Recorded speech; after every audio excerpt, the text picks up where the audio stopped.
സംസ്ഥാനത്ത് വീണ്ടും കനത്ത ചൂട്. പകൽ 10 മണി മുതൽ 3 മണി വരെ നേരിട്ട് സൂര്യപ്രകാശം ഏൽക്കുന്നത് ഒഴിവാക്കണമെന്നും തുടർച്ചയായി കൂടുതൽ സമയം അൾട്രാവയലറ്റ് രശ്മികൾ ശരീരത്തിലേൽക്കുന്നത് സൂര്യതാപത്തിനും ത്വക്ക് രോഗങ്ങൾക്കും മറ്റാരോഗ്യ പ്രശ്നങ്ങൾക്കും കാരണമാകാം. പൊതുജനങ്ങൾ പ്രത്യേകം ജാഗ്രത പാലിക്കണമെന്നും അറിയിച്ചു. പുറം ജോലികളിൽ ഏർപ്പെടുന്നവരും മത്സ്യത്തൊഴിലാളികളും ബൈക്ക് യാത്രക്കാരും പ്രത്യേകം ജാഗ്രത പാലിക്കണമെന്നും അറിയിച്ചു. അമേരിക്കയിലെ 6 സംസ്ഥാനങ്ങളിൽ അതിതീവ്ര ചുഴലിക്കാറ്റുകൾ 37 പേർ മരിച്ചു. മരണസംഖ്യ വീണ്ടും ഉയരും. അമേരിക്കയിലെ മിസോറിയിലാണ് കൂടുതൽ പേർ മരിച്ചത്. ഇവിടെ 12 പേർ മരിച്ചു. ചുഴലിക്കാറ്റ് കനത്ത നാശമാണ് വരുത്തിയത്. ആയിരക്കണക്കിന് വീടുകൾ പൂർണ്ണമായും തകർന്നു. വാഹനങ്ങൾ പലതും കാണാതായി.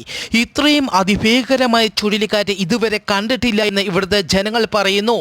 വരും ദിവസങ്ങളിൽ വീണ്ടും ചുഴലിക്കാറ്റിന് സാധ്യതയുണ്ടെന്നും കാലാവസ്ഥാ കേന്ദ്രം പ്രവചിച്ചു.